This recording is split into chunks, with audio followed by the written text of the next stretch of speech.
छात्रों के भविष्य का सवाल और शिक्षा मंत्री के इस्तीफे की मांग। लेकिन अब इस पूरे विरोध प्रदर्शन में सिर्फ छात्र मुद्दा नहीं रह गया।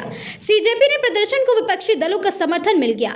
सोनम वांगचुक का मुद्दा जुड़ चुका है। इसी बीच एफसीआरए अमेंडमेंट बिल भी राजनीतिक बहस के केंद्र में है। अब ऐसे में सवाल उठ रहा है, क्या अलग अलग मुद्दों पर हो रहे विरोध अब सरकार के खिलाफ एक बड़े राजनीतिक नैरेटिव में बदल रहा है। एफसीआरए यानी फॉरेन कंट्रीब्यूशन रेगुलेशन एक्ट, विदेशी फंडिंग को नियंत्रण करने वाला कानून। सरकार का कहना है विदेशी फंडिंग में पारदर्शिता, जवाबदेही, राष्ट्रीय हित सबसे जरूरी है। लेकिन विपक्षी दलों और सरकार की आलोचना करने वालों का आरोप है एफसीआरए के नियमों का इस्तेमाल असहमति रखने वाले संस्थानों और आवाजों पर दबाव बनाने के लिए किया जा सकता है।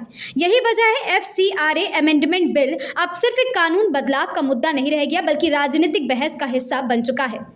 और अब तस्वीर जोड़ के देखिए, एक तरफ नीट और पेपर लीक के मुद्दे पर छात्रों का विरोध, दूसरी तरफ सीजेपी के प्रदर्शन को विपक्षी दलों का समर्थन, सोनम वांगचुक का आंदोलन और अब एफसीआरए को लेकर सरकार बनाम विपक्ष की बहस। यानी जो मुद्दा अलग अलग दिखाई दे रहे थे वो अब एक राजनीतिक नैरेटिव में जुड़ते नजर आ रहे हैं। विपक्षी दलों के लिए ये मौका है सरकार पर यह आरोप लगाने का कि वह असहमति की आवाज, संस्थानों और आंदोलनों पर नियंत्रण बढ़ा रही है। लेकिन सरकार के लिए भी ये राजनीतिक मौका है। अगर विपक्ष एफसीआरए के खिलाफ विरोध करता है तो बीजेपी सवाल उठा सकती है विदेशी फंडिंग पर निगरानी से आखिर कैसी परेशानी है, किसे परेशानी है। यानी विपक्ष का विरोध सरकार के लिए भी एक राजनीतिक हथियार बन सकता है। और इसी पूरे विवाद का सबसे बड़ा सियासी पेच है बीच सीजेपी प्रोटेस्ट में विपक्षी दलों की एंट्री से सरकार के खिलाफ एकजुटता का संदेश जरूर जाता है, लेकिन इसके साथ ही सरकार को विपक्ष पर एक नया सवाल उठाने का मौका भी मिल सकता है।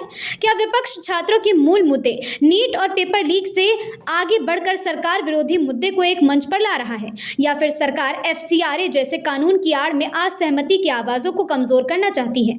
यहीं से असली राजनीतिक लड़ाई शुरू होती है, क्योंकि अगर एफसीआरए का मुद्दा सीजेपी प्रोटेस्ट और नीट आंदोलन के साथ जुड़ता है तो आंदोलन का नैरेटिव छात्रों की परीक्षा व्यवस्था से आगे बढ़कर सरकार बनाम विपक्ष की लड़ाई बन सकता है। और अगर ऐसा होता है तो राजनीतिक नुकसान उस पक्ष को हो सकता है जो जनता के सामने अपने नैरेटिव को साफ तरीके से नहीं रख पाएगा। विपक्ष के सामने चुनौती है कि वह ये साबित करे कि उसका विरोध विदेशी फंडिंग को खुली छूट देने के लिए नहीं, बल्कि संस्थानों की स्वतंत्रता और सरकारी कार्रवाई की सीमाओं को लेकर है। वहीं सरकार के सामने चुनौती है कि वह ये भरोसा दिलाए कि एफसीआरए की सख्ती किसी राजनीतिक असहमति को दबाने का हथियार नहीं बनेगी, क्योंकि एफसीआरए से जुड़ा कोई विवाद अपने आप में किसी संस्थान या व्यक्ति को देश विरोधी साबित नहीं करता। और किसी आंदोलन में राजनीतिक दलों की मौजूदगी भी अपने आप में विदेशी फंडिंग का सबूत नहीं है।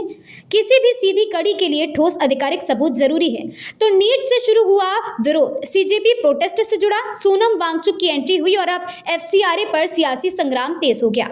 विपक्षी दलों का समर्थन क्या सरकार के खिलाफ एक बड़ा राजनीतिक मोर्चा तैयार कर रहा है?